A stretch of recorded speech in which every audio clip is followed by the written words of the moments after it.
Remember we talked about situational awareness. I'll do whatever you want. I'm here, now watch. What's going on, everyone? Chris here with Clutter Reduction Junk Removal, and today I am joined by local gym owner Frank Latella. What's up, everybody? He has a gym that does personal training, fitness, boot camp, and a very specialty martial arts called HaganaH. Most of you probably haven't heard of it. I didn't hear about it, and it was a niche I was looking for when I first started looking for places to train at. So, Frank, to go ahead and introduce yourself a little bit, strength for combat, how you found it, when you started. Yeah, man. Thank you, Chris. So, about 12 years ago, I decided to change my path. Initially wanted to go to school, maybe pursue a career in law enforcement, and I ended up changing my mind, focusing on my passion, which at the time was fitness and martial arts. So when I lived up north in New Jersey, I ended up training at a martial arts academy, and I really enjoyed the atmosphere. I enjoyed the fact that it's a solo activity with a group, as opposed to like you're playing on a team, and it gave me a never-ending list of things to do. There's always something to learn, always something to work on. So I just completely shifted from just my regular school work schedule to adding martial arts. I started with jiu-jitsu and then Muay Thai, and then I got into HaganaH. And as you mentioned, it's something that most people haven't heard of. So what is HaganaH? So that word translates to the word defense. HaganaH is an Israeli reality-based fighting system. It's considered to be the evolution of Krav Maga. So in HaganaH, we focus on defenses against ambush attacks, which makes it more realistic as opposed to a traditional art where you are practicing either a lot of forms and katas, as well as practicing for, let's say, competition, which in and of itself is not a bad thing. There's a lot of great martial artists that have excellent skill and they're great athletes. But practicing with the idea of survival in mind. You're caught off guard, you are attacked, whether the person is just grabbing you or hitting you, or they may have a weapon, having a solution for that. Practicing stress and aggression drills, practicing defending against multiple attackers, weapons training, offense and defense. So when I say offense, we do a lot of edged weapon training as well as firearm training. So when I started to teach HaganaH, it was out of my garage, and in the beginning it was actually mostly personal fitness training. Then when you met me, it was out of the warehouse style gym that I was renting space from, and it was just when I was able to, right? I had two different jobs. I don't remember what it was because I constantly was changing around: warehouse, fast food, busser, clothing warehouse, all this nonsense that just helped me get by so that I was able to use the gym. And being able to build it up from there slowly. I mean, we're talking, this is literally over a decade of just slowly building. So that fast forward to now, not only do we still do the HaganaH training and the fitness training and everything in between, but we really have that emphasis on reality based when it comes to weapons, right? So our partner company, Boynton Guns, is a licensed FFL, a firearms dealer. So we, of course, we don't want to get into a fight, we don't want to have to use a gun, but when we're in that situation, having that as an option to protect ourselves is super important. So, Strength for Combat, the training side of the business, and Boynton Guns, the retail firearm side of the business, we walk students through every aspect of self-defense, from just your basics to, I mean, there's no limit. So, that's pretty much where we stand today.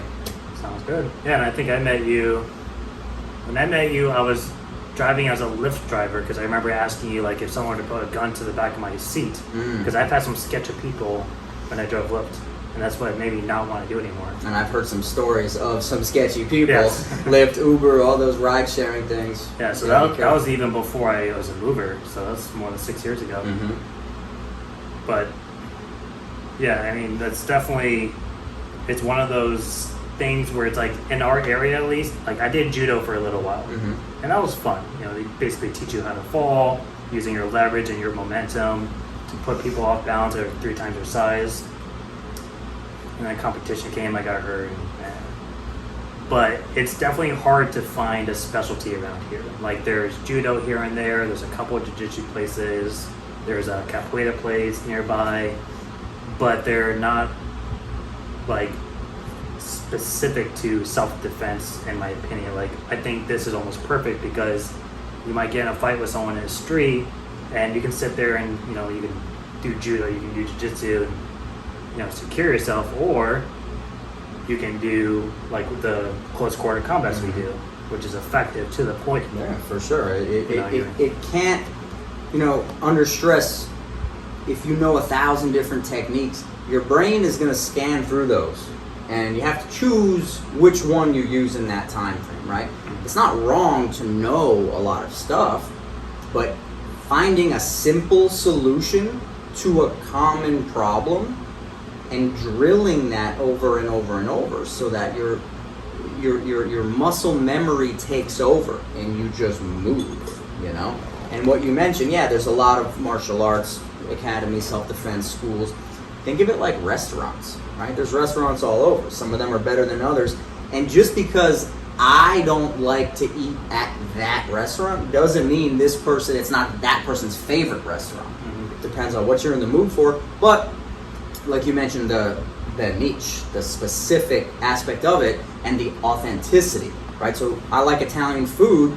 I can go to just any old random, you know, little pizza shop, or I can go to that authentic, the grandparents came here from Italy and they're still in the kitchen, you know what I mean?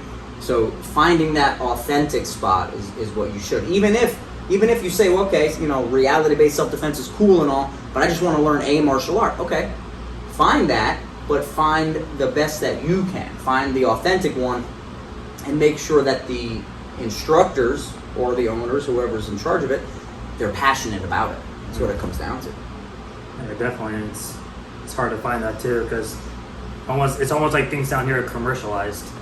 So you don't get that like authentic one-on-one, like you actually do it yourself and then like you preach what you teach. So it's definitely hard to find that. Absolutely.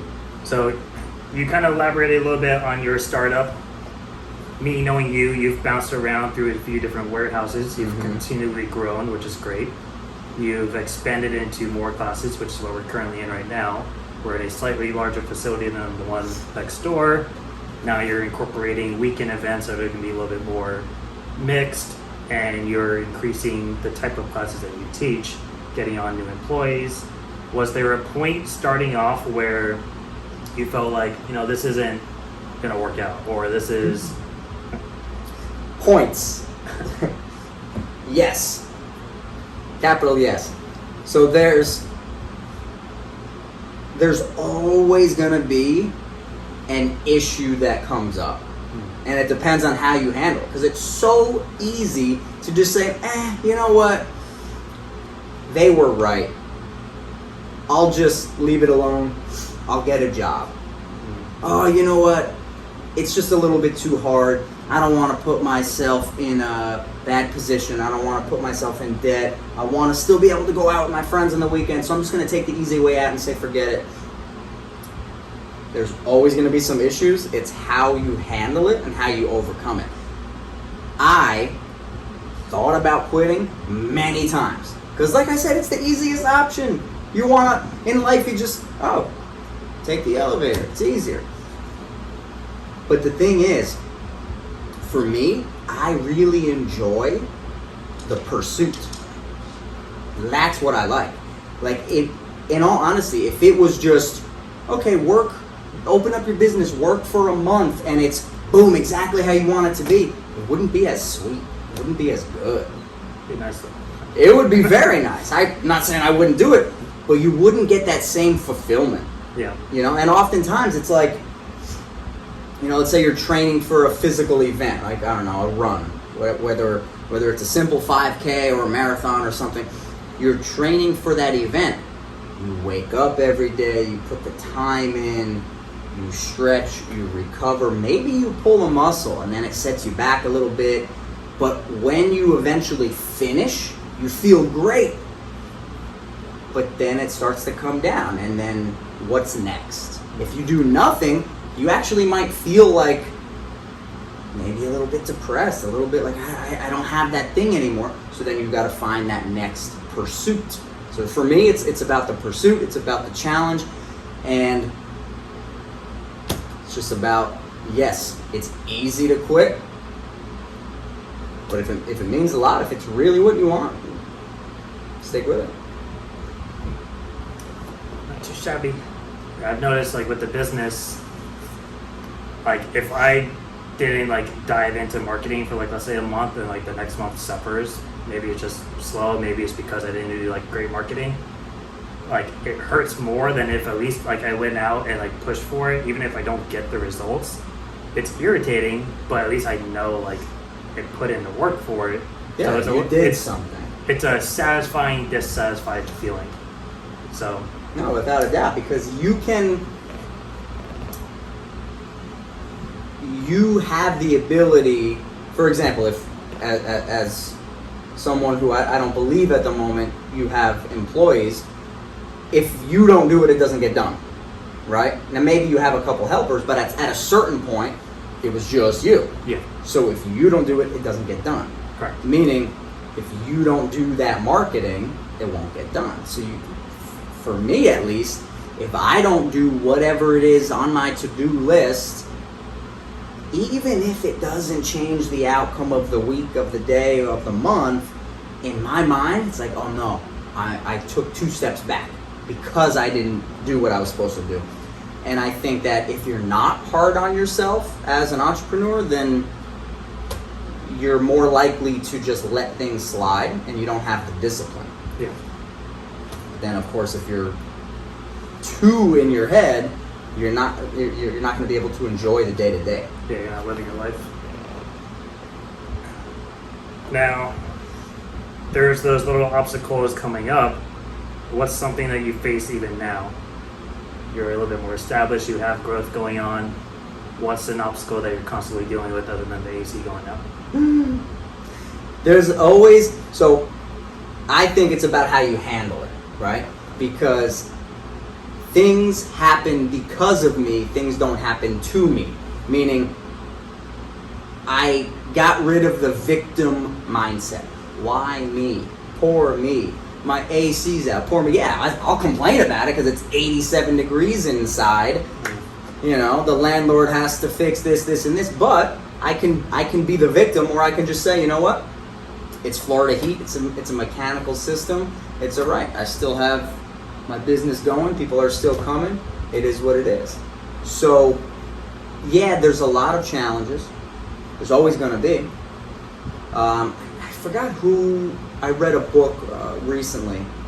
I don't want to say the wrong author, but what was talked about was there's always going to be problems in the business, but some problems are good problems, some are bad problems. So for example, a good problem is you're getting so busy that you don't have enough staff, you don't have enough resources to get it done. It's a problem because you're unable to do everything you want to do.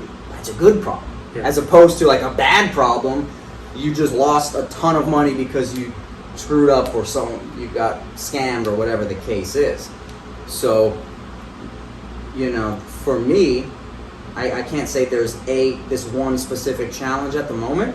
It's mainly being ready for the next one, because you're naive if you think nothing's going to happen. Being ready for the next one and not being the victim. Oh, why'd this happen to me? Well, it's my fault. So, Jocko, his book, Extreme Ownership. Check it out if you haven't. he drills into you that maybe that's who it was. Things happen because of me, not to me. So taking accountability for everything, like the air conditioning, right? How can I take accountability for that? Well, I could have requested an inspection before I moved in to make sure everything was good, right? So it's my fault. Chris, I'm sorry you're sweating right now. It's my fault. Sweat every day. 113 degrees yesterday. Damn. All right, so getting a little bit more into the marketing side, because I now know that you go to networking events. I've tried it. Bad discipline when it comes to those. No, dude, you gotta be consistent. This is something that even I've faced from when I first started, and I've seen over the years, because half my family is in business. Like 2 brothers have businesses. My dad was a painter his whole life, had his own business. As of 2023, with so many avenues of marketing, so much competition taking advantage of all those avenues, how has the technology impacted your business? Because you've been doing this for a little while. How has technology impacted your business, and how have you adapted to the changes in digital marketing? Well, I would say, even though I've been at it for a little over a decade, 12 years or so, technology was around, right? Absolutely. So for me, Facebook was there, Instagram was there, most of those, Google was there. So it was more so finding what works for me. I tried almost everything, from paper advertisements, driving around on my bike and just putting it on people's cars. People would get pissed. Putting it on people's mailbox, they'd get pissed. But regardless, thousands of flyers, didn't get any business from it. Doing those direct mailers, didn't get any business from it. Doing these I work for a country club and we'll give your name out to these people. Tried it, didn't work. Facebook ads, social media, Instagram ads, they've worked. But there's 2 things that work best for me. For me, it's word of mouth, right? Referrals. Doing a good job and someone actually likes what you do, they're gonna tell people about it. Like it's easier said than done, but word of mouth is the best way. Then just organic search results on Google. Like if you search self-defense near me and you live near the gym, we're one of the first ones to pop up. Same thing with Boynton Guns. It's like people searching for me as opposed to me paying to find them. There's nothing wrong with paid advertising. I'm running ads, but I would say the best things for me are not paying for it. Word of mouth and organic search results. I always ask people, hey, how'd you hear about me? And it's pretty much I searched online. Yeah, I think that's how I found you too. I just looked up, and it was hard too because I would look up specific genres of martial arts, and it's hard to find what I was looking for. And I think one day I just looked into self-defense, kind of ran through the list. Half the names I already knew because I was born and raised in Boynton. I know all these places. And then you popped up, and it was like, huh. So we're in the industrial side. It's probably a more private area. And it ended up being exactly what I was looking for. There you go. Sometimes you just got to check it out. I just didn't have the time. That's always been my biggest problem. Circling back before we get back into the more business side of things, regarding self-defense, what are the basics that you think most people should aim to have, even if they don't decide to do this long term? Does it come down to just basic fighting, punching, kicking in the street? Does it come down to holds, being able to get out of a situation, learning striking points? What do you think is something that almost everyone should know? If they have to know just 2% of martial arts, what should they know? Number 1, fitness. A lot of people don't want to accept that, but you got to be fit to fight. Being in shape requires discipline, right? Now, everyone has a different definition of in shape. Some people say, well, it's how you look. Some people say, I believe it's how you perform. But number 1, you got to be functionally fit. you're doing an exercise, you're doing your push-ups, and you want to stop, right? You're forced to have that discipline and that mental toughness to keep going. So when people come to me and they are in shape, they're easier for me to train, and they see better results, being able to fight or defend themselves sooner than someone who's completely out of shape. Doesn't mean if you're out of shape you just, I guess I can't, I guess I'm gonna die. It's like, no, work for it. Start off on a workout program. So number one, even though that's kind of outside of what you mentioned, I think a prerequisite is being in shape. Get as strong as you can. Get as fast as you can. General health. Just eat right, and that's your prerequisite, right? Oftentimes, you're put in a bad position if you're able to create space. Maybe you hit the attacker, create space. If you're able to, get out.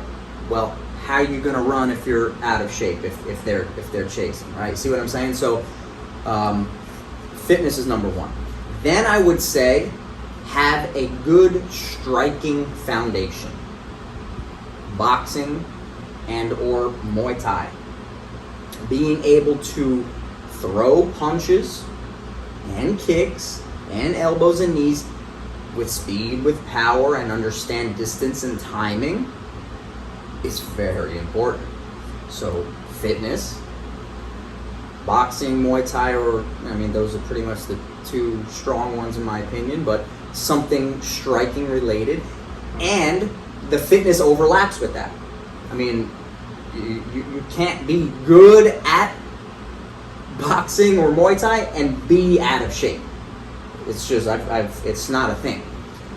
And once again, I don't see in shape all the time as being aesthetically in shape. Yeah, that's kind of sometimes how we correlate it, but performance. Yeah. So striking, fitness, and if we're talking specific to what we do in HaganaH or just in self-defense in general, it's the use of a tool, aka a weapon, whatever that means to you. Knives and guns, they're lethal, but they are what we use, what we train with. It could be a tactical pen, a baton, pepper spray, something. Get decent with a weapon because that is an equalizer. If the other person is bigger, stronger, faster, their attributes are better, how do you plan on surviving? You need to equalize it somehow. So those would be the three things for me, or the basically the three recommendations as your foundation, right? I think that's a solid thing, but it doesn't just stop there. That would kind of be the quick three, the tripod. Also being able to understand simple. So let's say fitness, there's no way around it. Get in shape. Maybe you don't have the ability to become a good boxer or kickboxer or whatever, and you actually mentioned, I'm just picking up with it, understanding basic targets to strike, right? Like, yeah, everyone knows punch someone in the face, but strike the throat, gouge the eyes, slap the ears, kick the groin, whatever. Having those targets in mind, but being able to back it up with the proper form and the timing and this from the other stuff I was mentioning. Understanding that it's more than just head hunting. It's more than just simple stuff. Finding the weaknesses on the body. Okay. Now, speaking of fitness and how much easier that is to train than people who aren't in shape, which understandable because HaganaH, you're learning stuff towards the end, but in the beginning, you're running through the drills and it's tiring and you're doing the punching with the bags and then over the head and it's exhausting. So I completely understand all that. When it comes to training people, let's say age group wise, is there a specific strategy that you like to use to kind of help increase the I guess, the understanding of how they learn it, because versus a child versus a teenager versus, someone like me, like I'm 29, but I don't have that knowledge of martial arts to a degree that someone who's in their 40s is going to understand. And speaking of, like, if you're 40, you've been doing this for 20 years, but they trained in a different field, they're a little bit more accustomed to what they know. They may be a little harder to teach because they're in their ways. Do you use specific strategies, or is it easier just to stay within pattern and kind of just use practice to draw that in? Yeah, so all right, so let's start young. Let's say someone comes to me and they're like, hey, my 8-year-old wants, well, it's generally, I want my 8-year-old to learn self-defense. And first off,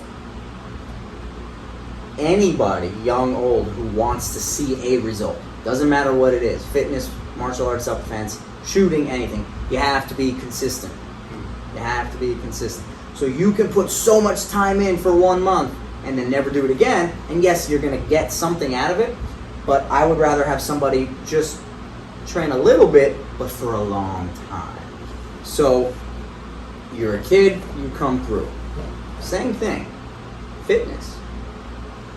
Be able to move, because practicing your movement, your balance, not only is it going to help them in the martial art or self-defense that we're doing, but it's going to help increase their confidence, because they're going to do stuff that they're not, they didn't think that they can do. So then moving on to the basics. I want, as a kid, yes, understanding if, let's say someone's like an abduction, right? Yes, being able to attack vulnerable spots, eyes, ears, nose, this and that. It's important to know, but that's something that's gonna kind of mess with the kid's head. Learning the basics and just building it up from there, right? So when it comes to a kid, I don't teach them the same stuff or the same way as I do an adult.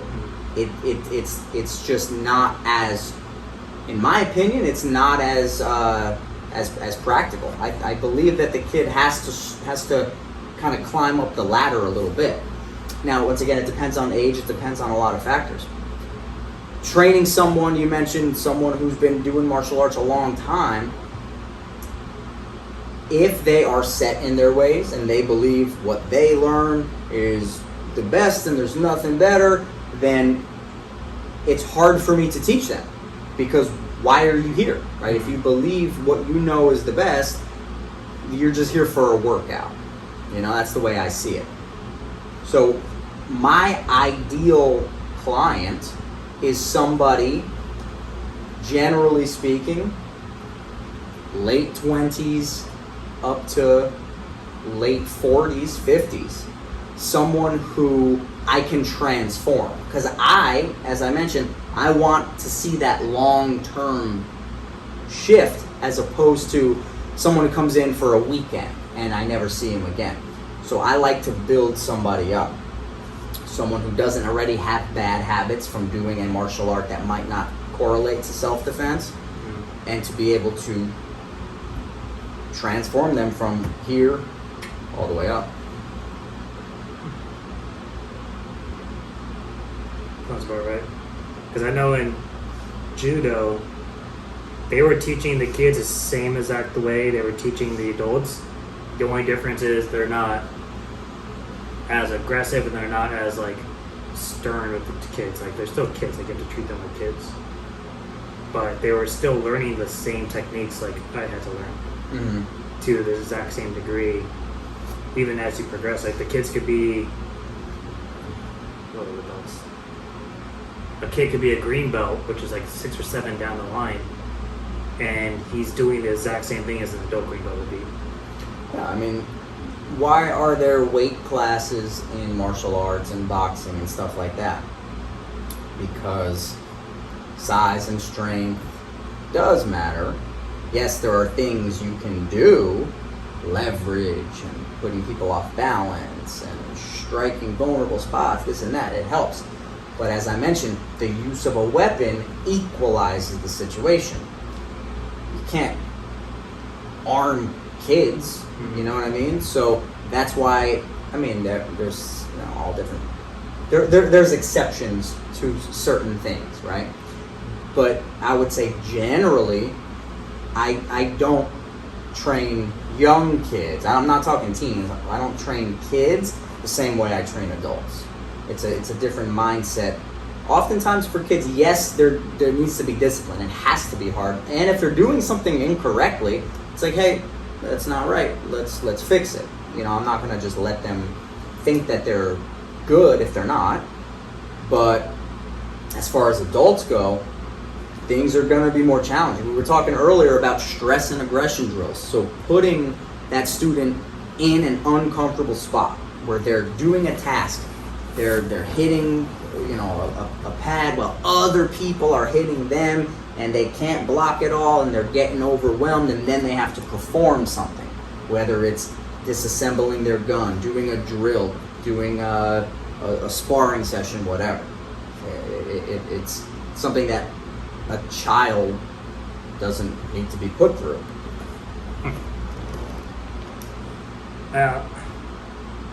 Something I've always been kind of curious about, and I've seen this. I have a friend who's he was in the armies. He was in the army for 20 something years, and he did special forces for a while. Okay.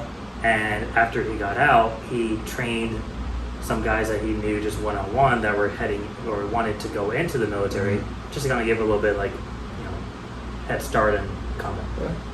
And he noticed that the longer he taught, the more he lost his edge personally when competing with some of his buddies who were on the same level as him. Do you have that happen as well, since you're teaching almost 24/7?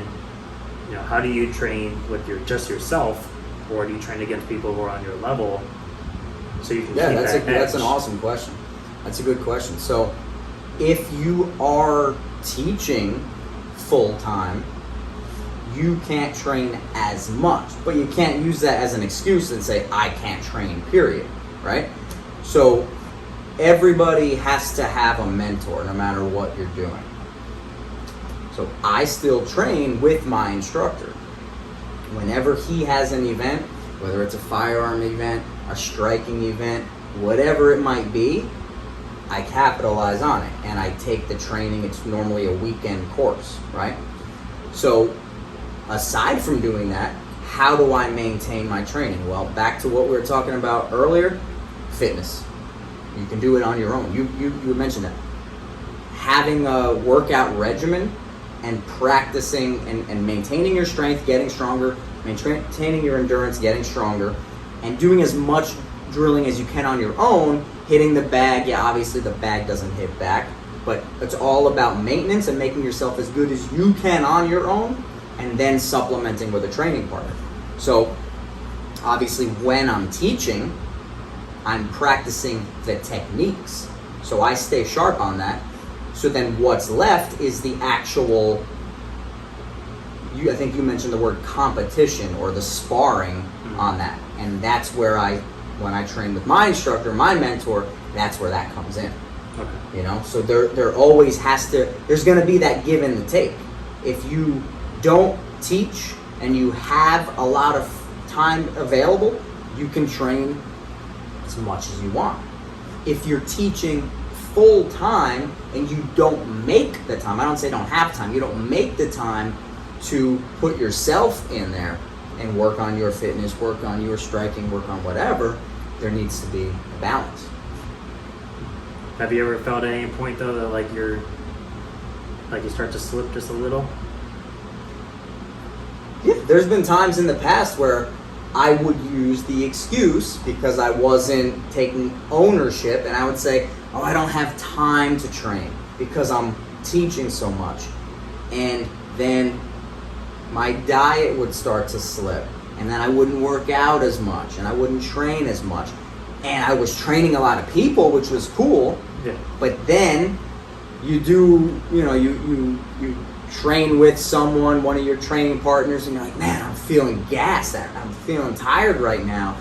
Feeling like I'm just not as sharp with this and this. So then it's more of that reality check of, okay, do something about it, right? Once again, it happens because of me, not to me. So, all right, I got to do it. Same thing with moving. It's like when you're doing it all the time, and like you start teaching other people, and like it's just constantly in your mind. And like I do junk removal now, so it's like a little less careful you have to be. I've been to some situations where it's like I go to bring down a specific piece, and it's like I've moved something like this before, but it's been so long I forgot exactly how to do it in the most efficient way possible that I can do it myself. And I have to sit there and play around with it for like 10 minutes and like, okay, that's the right one. Yeah, because you just lose that edge a little bit because you're not doing it every day. Yeah, I call it a perishable skill. Like anything you learn, let's just say firearms, right? I did a firearms session just yesterday at the range, and doing the basics. I mean, when you're at an indoor range for a basic concealed weapons class, it's very, very, very simple, basic stuff. But if I don't practice what I consider the essential movements of drawing the gun, racking the gun, clearing jams, changing magazines, that is a perishable skill. You're going to start to slip on that. So once again, like you mentioned, you're trying to lift something. Okay, I've done this before, but it just doesn't seem as smooth right now. So yeah, you're always going to run into that type of stuff. I've heard that with shooters, especially like snipers, you start to lose your edge a little bit when you're out of the game for years. I'd imagine. Like you got the muscle memory and like you know what to do logically. It's like for me with running, like I did track and cross country in high school. So like when I'm running, as simple as it is, like there's things and like to focus on, like like my hands relax, my shoulders relax, my striding and like following certain like breathing patterns. It's all super simple common sense, but like when you're used to it muscle memory wise, like I feel like it helps me when I run now because I'm out of shape. I got a good gym for you. So come on by. I stopped running when I did powerlifting. Powerlifters don't like to run. So when it comes to self-defense, we hope it never happens, but you train just in case. Yep. Have you had any of your students or people you know directly that also do self-defense, has anyone ran into a situation where they had to use the tactics that you teach? I like how you use the word tactics. So yes, I've had people have to use the tactics which helped them avoid the physical aspect of it. Because many, not all, many situations can simply be avoided, right? If you know it's a certain time of night, certain area, certain activity you're doing, maybe you shouldn't be doing those things, right? But then of course you're in the wrong place at the wrong time. Oftentimes, when someone approaches you and insults you and whatnot, you could escalate it by insulting them back or saying, oh, go ahead, do something. Or you could just kind of, what might feel like taking the L and be like, all right, whatever, and you're out. Being able to try to de-escalate, walk away, understand situational awareness, because if you look like a victim, if you look like an easy target, that's what people want to see. So carrying yourself in a different way, scanning the room, not being that easy threat. So I've had people tell me that after training, having the situational awareness, doing everything I just said, it helped them avoid a lot of situations. And that's the best. What's the best defense to anything? Not being there, not having to put yourself in that spot. The first statement. I tried telling Tanya that too. I'm like when I walk back to my car at a grocery store, day or night, doesn't matter anymore. Like, look around. I'm checking to see, like, are car lights on, or are they just sitting in their car? Especially if they're right next to the truck. If they parked right next to me, out the whole strip of the parking lot, and they're in their car. I'm watching them the entire time I'm walking, putting all my stuff away. Like, my eyes are never leaving them. I'm waiting to see if the door cracks just a little. Yeah. The windows are rolled down just a tad. Yeah, So- and your eyes are open, and that's in my opinion another form of training. Like, you are actively scanning, searching, thinking, right? In my opinion, you are in training mode, because the more that you do that, the better you're going to get. You're going to start to see certain things, like everything you just mentioned about, okay, that car's there, the lights are on, the windows are down a little bit. Being able to piece that together and say, well, what could that mean? It could mean that they're just on their phone waiting for somebody, or maybe they're planning something. So you're thinking, you're paying attention. Yeah. Yeah, you can, if you ever watched any of my videos, and I've had people comment about it, I don't make a lot of eye contact when I'm in my truck recording, and it's because I'm constantly looking at all four mirrors and looking at the windows, because I'm focused on the phone right in front of my face in a truck that's running in the middle of a parking lot. I'm constantly, like, it's almost a habit, like, I can't not look around. Always But scanning. there's a man. reason for it. It's not hard for someone to come up on your door, and even if it's locked, like, you can break the car window if you know what to do. It's hard to do with a fist. I don't know what to use to fix it. I use my foot. Like, I don't carry in my truck because I don't know if I'm legally allowed to for commercial trips. But I have plenty of knives everywhere. So I always know where to grab if I'm, like, in that position, or to run them over. The truck, you might as well use it. Always gotta be ready. So I noticed this a lot, and I think it's people who have never tried it. Like, they see the movies, they think that's cool. Like, that's how I got into it, honestly. Like, I wanted to join the military in high school, but I couldn't because of the medical condition that I have. And like, I've always just thought, like, oh, like, that close quarter combat's pretty cool. Like, you see it in movies, like, you hear about it. I have friends that are special forces, like, they tell me stories. So, like, that's just like a cool conception of it.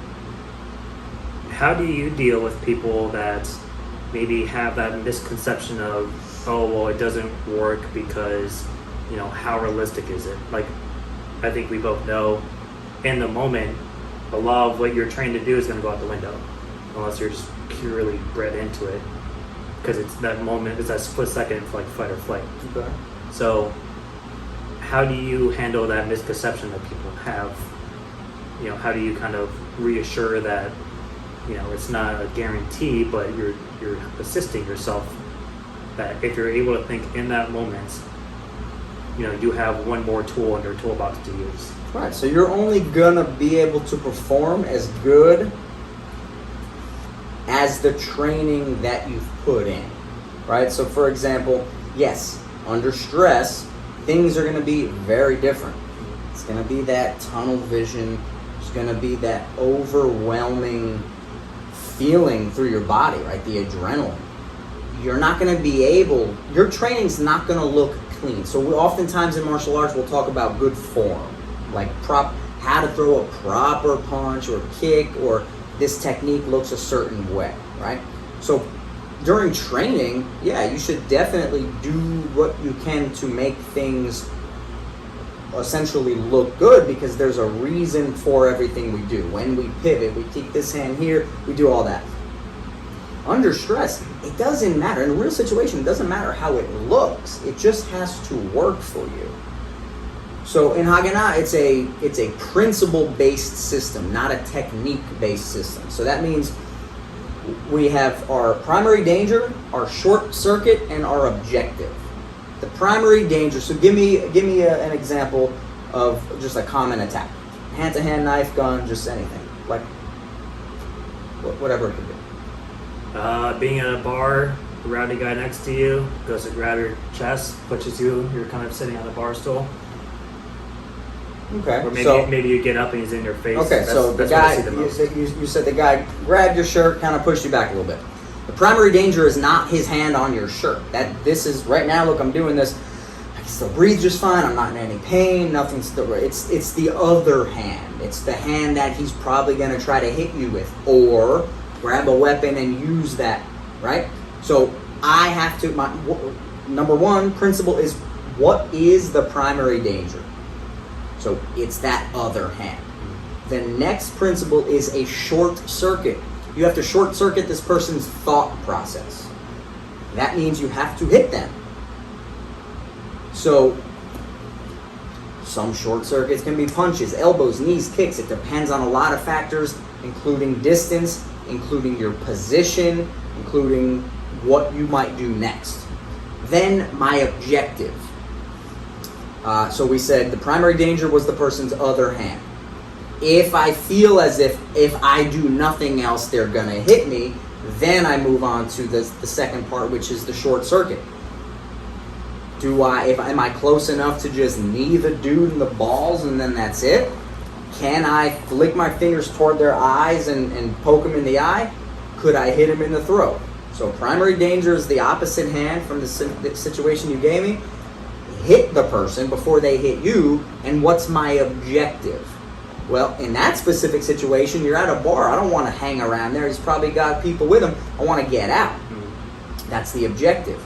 If we're talking about a completely different situation, a gun threat, person puts a gun towards you, and you feel as if you do absolutely nothing else, they're gonna use that gun against you or they're gonna take you. Primary danger is where the gun's pointed, the line of fire. I have to redirect it. The short circuit, I have to short circuit their thought process so that they don't start to think, well, this guy's defending now, what should I do next? I hit him. The objective in this situation isn't to run because they have a gun, it's a projectile weapon. I have to take the gun from them. So, circling back to your question, how's this stuff going to work in a stressful situation? Number one, you need to have good training, right? You need to be mentally and physically tough, which the stress and aggression drills will help you with. Getting hit and forcing yourself to just keep going, and then understanding the principles. Notice how the two basic examples, you gave one about the bar with the shirt grab, I gave one about the gun disarm. I didn't talk about techniques, where your left hand moves at a 45-degree angle down. We do this, we strike by turning it. It was just primary danger, short circuit, objective. Now, of course, coming to a training session and learning the techniques, well, that's important. But it's the fine motor skills that will deteriorate in a stressful situation. All right, so next up, we've talked a little bit about misconceptions, overall training, what got you into it, and a little bit of business sides of things. You mentioned that you did jiu-jitsu, you did Muay Thai. We talked about as far as if somebody is not doing this long term, what's just the general level of knowledge they should have, and fitness is the primary answer. What do you think brings you back to HaganaH each time? So you did jiu-jitsu, which can be a lot of fun. You've done Muay Thai, which is very versatile. What is it about HaganaH, do you think, that is it the realism that you think really draws you to it versus like how come you didn't do like a jiu-jitsu gym? Or how come you didn't incorporate, like you do the hybrid kickboxing, but how come you don't heavily focus in Muay Thai more? Like what is it about HaganaH? So it's the outcome. What do I want to get out of this long term? Do I want to be a competitive fighter? If so, backtrack. I need to do what's the best in that field, right? So yeah, I'll train a grappling art if I want to do a grappling tournament, or I'll do that in conjunction with a striking art to be in a mixed martial arts fight, or you have your own reasons. So for me, my long-term outcome is being able to survive an attack that's unexpected and violent. And by attack, I mean whether it's hand-to-hand, whether it's knife, whether it's gun, me on the offense and on the defense. So I never said don't train in anything else other than HaganaH. What I do is, and what I recommend, is people cross-train. Go ahead, learn how to fight from the ground, specifically how to defend and then stand back up, in my opinion. learn how to strike, learn how to use weapons tactically. So I base my training hand-to-hand, weapons training, offense and defense in HaganaH, and cross-train in other arts like Brazilian Jiu-Jitsu, like Muay Thai, like boxing, and of course, maintaining a level of fitness around that. Because that way you're able to kind of almost intertwine techniques instead of just being so focused on one that situation doesn't call for, you're kind of screwed. Yeah, you have to adapt. Yeah, it's adapt. It's like to a every jiu-jitsu against a situation. boxer. Like, if you can't knock the guy out before he's on the ground to bring you down, you're gonna have some issues. Absolutely. So then the simple solution is learn both. It's not simple though. No. Judo kicked my ass. And even that's not like a super fitnessy situation. So the last one before we do a demonstration, which we're going to do 3, I have some ideas, but Frank might want to do something different, which is going to include a gun, a fake one, a knife, and just like close quarter combat, which I've had situations at bars and people being assholes. So the last question is, what is your end vision? Where would you like to see yourself in 10 years? Not where do you see yourself, where would you like to see yourself in 10 years? Whether it's doing this, or you grown on to something new, or if you plan on having, multiple branches or whatever it is. Where would you like to see yourself and why? Alright, so strength for combat is going to grow, whether that means another location or a bigger location. So there's one. Boynton Guns is going to grow, whether that means multiple locations. It will mean multiple locations, and a shooting range. Ideally, the range is going to be like a semi-private range, military, law enforcement, firearms instructors, and approved students only. I'm not a huge fan of the idea of just anybody coming in. Yeah. But regardless, multiple gun stores, gun shops, and one of which being the headquarters, so to speak, and that's the one with the shooting range, as well as a security agency. So all of those businesses, they can intertwine in so many ways. I already thought it out, planned it out. I even filled out the application for a security agency already, just because I'm very impulsive and that's just what I do. But to see myself, and honestly, I think that's more of a 5-year thing. I know you mentioned 10. That's more of like a 5-year thing. So maybe just thinking an additional couple years. Shoot. More of that. I said a couple shooting ranges. 10. I don't know. But yeah, that's. I don't necessarily have like a specific, it has to be done by this time. But I see that's every day. I look at the next day. Yeah. What I'm doing today sets up what I'm doing tomorrow. Okay. You mentioned, actually I was going to mention that Toys R Us is open by the mall. It still hasn't been filled. It's a pretty big facility. It's been closed for like 11 years now. Yeah, and it becomes a Halloween store 1 month out of the year. That's a big headquarters though. That would be cool. The only zoning is Big the parking- only big parking. pesky thing that gets in the way. But that would be sick.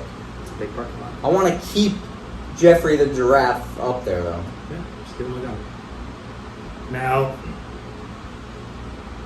this is always, I think, tricky when you're already kind of established. But if you could see yourself doing something else, what would you kind of, not so much see yourself as doing, but what would you want to be doing? If you got to be doing something different that didn't involve fitness, self-defense, or firearms. I would say, law enforcement kind of overlaps with that, but it's kind of different. So I would probably say some sort of law enforcement / private security. But on the flip side, now that I have the experience of working for myself, kind of having that mindset, if I didn't do this, I would still like to do my own thing. Whether that, even though I wouldn't be passionate about it, maybe that would be an online business, drop shipping stuff. I don't know. Maybe that would be some computer. I'm very creative, so I have a ton of ideas. You know, I t-shirts. That's part of the 5-year plan because I already have ideas for that. But printing t-shirts, doing. I'm creative, and I do better when I'm on my own. So working for somebody else, it just wouldn't work for me long term. Yeah, it sounds like you only really did that in the beginning to basically fund that first warehouse. Yeah, the bills don't stop. Because since then, you've never done other part-time work, have you? No. Since Industrial Avenue. Yeah, it's all about, for me, my mindset is this. If I say, all right, well, I'm going to pick up a job in the meantime, it's over. Because then as soon as that happens, you're going to start to get comfortable. Yeah. You're going to say, oh, I know what happens every Friday at noon. I get my paycheck. And it's like the animal at the zoo that hears the door open and they run over because they know food's coming. Mm-hmm. It's like, it's so comfortable and so much easier that way. Even though there's some days where you're like, all right, these numbers don't add up the way I want them to. But there's no limit. There's literally no limit when you work for yourself. Well, it kind of answered the next question, which was, despite all the negatives of being a business owner, why do you think you still pursue it? And like for me personally, at the end of the day, I like the freedom of scheduling. If I need to take a day off to go do something, I just don't schedule a job that day. If we want to go to St. Augustine for the weekend, we go to St. Augustine for the weekend. So for me, that's the gist of it. Like, I'm not financially free per se, but the fact that I make my own rules, I control jobs. If I have a shitty client that is flipping out about something stupid, like in the moving world, like management would just be like, just deal with it. Like, okay, like we're not already trying that. And you end up leaving with a bad review and they speak terrible of you, and later on, like, I could bite the bullet and say, I'll work with you on this one time, like I understand the situation. I can control that situation enough to where at least when I leave, they may not be super satisfied, but at least I don't think I'm a complete dick. So you can handle it the way you feel is right. Yeah, it's freedom. Choose That's to what grow. it comes down to. You choose to grow. You choose to stay as is and be comfortable. So sounds like that's pretty much what you like. Is you're able to control what you want to do and set things up the way you want to.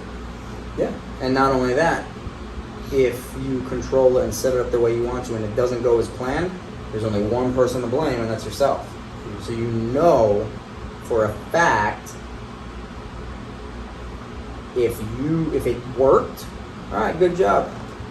And if it didn't, if you start saying, well, it's because, that person said, this person said, then you're going to start to go on that decline. So being able to realize it, okay, if I do this myself, I can tie up all these loose ends, and hopefully, there's no guarantee, but yes, having the accountability and the freedom is definitely the benefit. I like to blame it on competition because there's so much of it. But nope. Yeah. So if you had to, let's say someone out there is super into self-defense.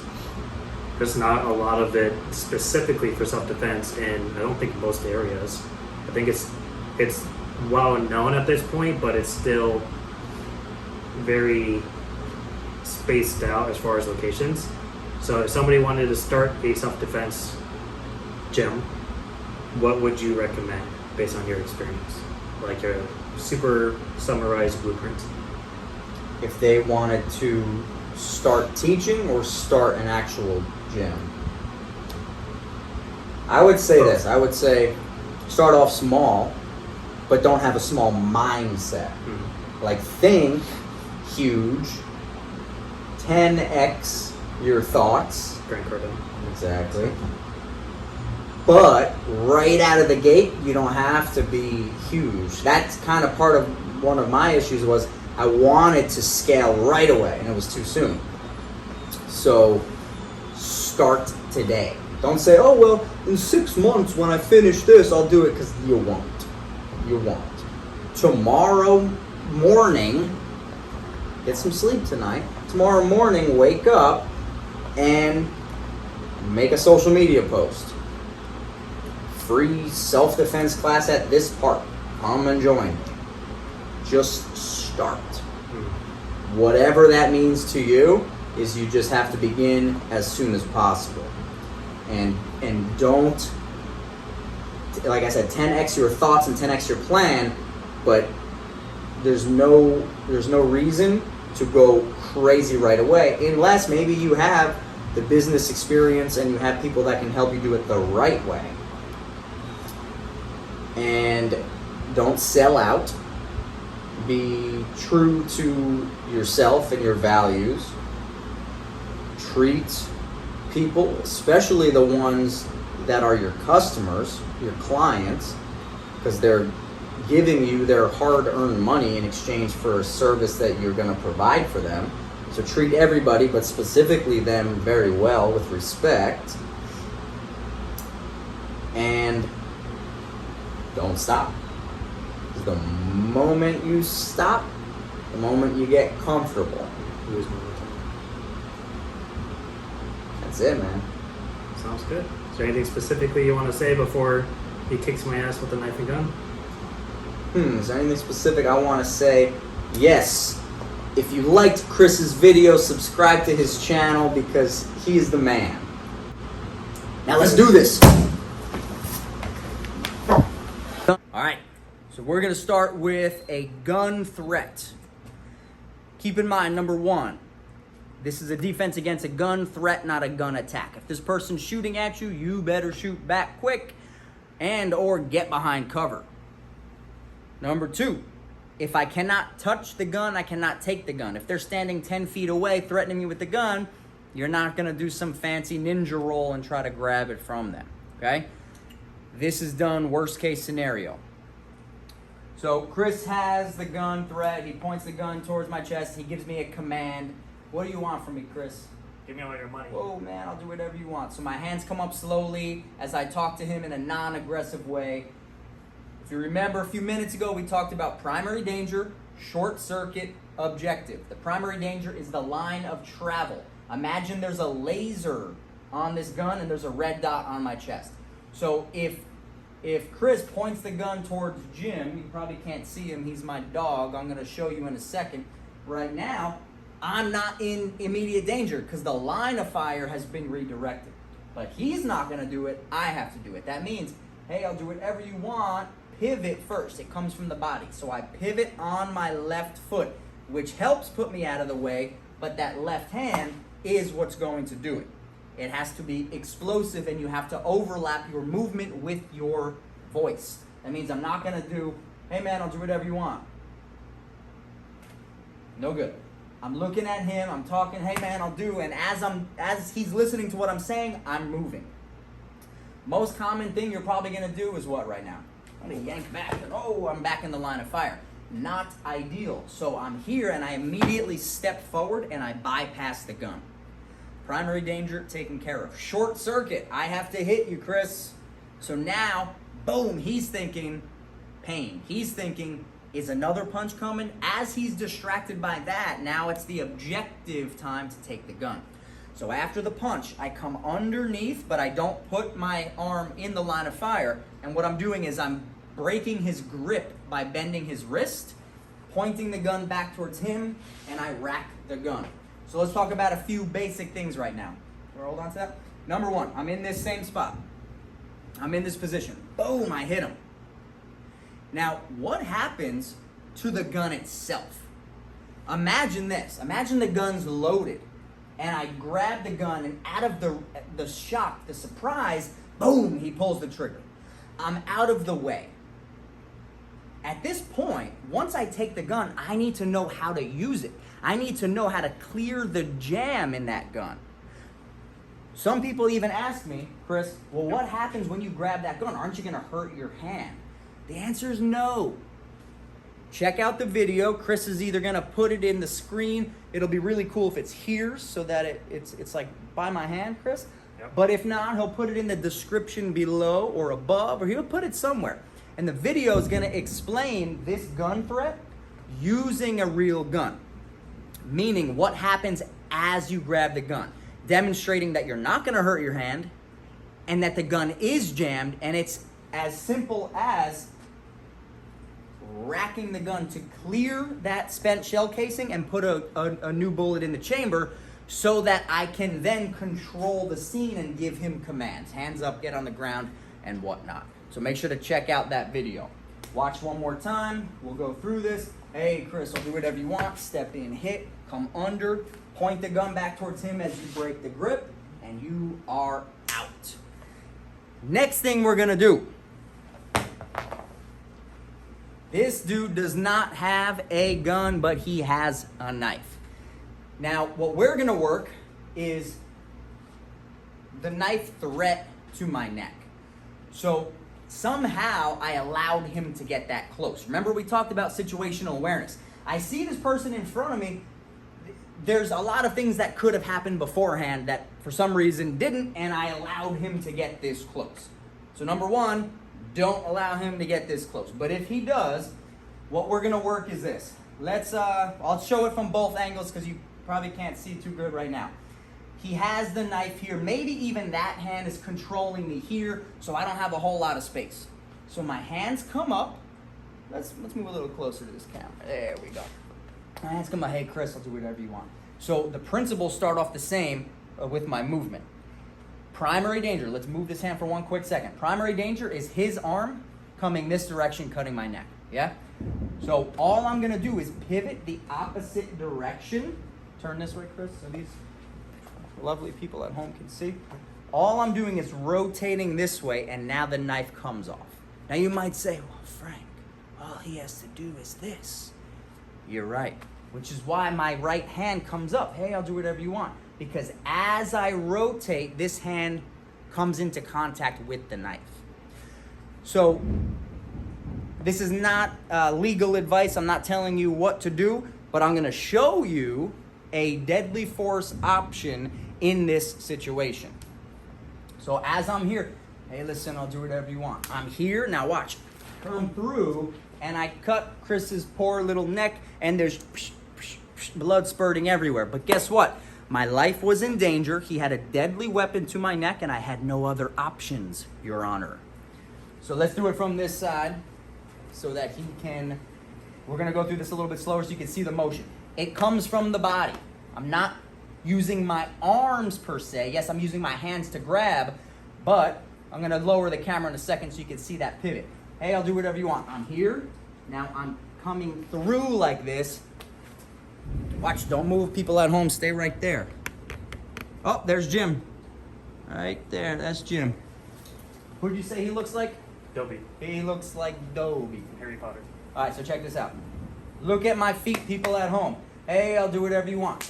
Pivot. Now watch, I'm putting my body into it so that this person is probably going to be bigger and stronger than me. Therefore, I have to use what I have, and that's not my body, not just the arms. All right, the last thing we're going to go through is a sequence that I call the engagement drill. This is a sequence overlapping different techniques at different ranges, constantly attacking, constantly pushing forward. This is something that we practice all the time to ingrain in our muscle memory. This is the, oh, shit just hit the fan and I just gotta move. Once again, it doesn't need to look good, it just needs to work. So I'm gonna demonstrate, I'm gonna go through this, and the whole objective is you're attacking, attacking, attacking. This person's probably gonna be hitting you as well. He's gonna be fighting back, but this is move, move, move, attack, attack, attack, not just throwing punches, but incorporating everything. Watch out, Dobby. All right, So I'm starting off on the outside, meaning, back up a little bit, so this is probably good, you can probably see me. All right, I'm starting off on the outside with a kick. It could be a roundhouse kick, it could be a side kick, doesn't matter. I'm going to kick him in the balls. So as I do that, I kick him, I step in, I punch. I slap his ears, which is gonna rupture his eardrums. Come in a little bit because we're losing frame here. Boom, I slap the ears. Now watch, I headbutt him. I break his nose on my face. I don't wanna just come in like this and go head to head and see who has a harder head. But his nose is no match for this big forehead of mine. So boom, I'm here. Now watch, I gouge and I push him off balance. Why do I push him off balance? Because anything he wants to effectively do to attack me has to involve him either staying where he's at or pushing forward. Therefore, I'm taking away power from his punches. He can't knee or kick me at the moment. He can't take me down at the moment. So when he's being pushed back, I'm in a better spot. From here, elbow, and I can clench. From here, I control his head, I control his body. So once I'm here, I can attack him with knees. I can step on his foot and push him away, which could be one of my objectives. As my foot's on his foot and he hits the ground, the ankle could break. I could take him down. I could create space. So remember the objectives. I'm here. I come in here, elbow, throat strike, and I can go. This whole sequence does not have to be done from beginning to end. What happens if Chris is here in my face, right? Yes, I can just attack him, or I can ears, headbutt, eye gouge, push him back. There's plenty of options, but this is something that we practice every single class, so it's ingrained in our muscle memory. Chris, my friend, that was fun. Any other questions for me? I'm all set. Jim, do you have any questions? Make sure to like and subscribe for more.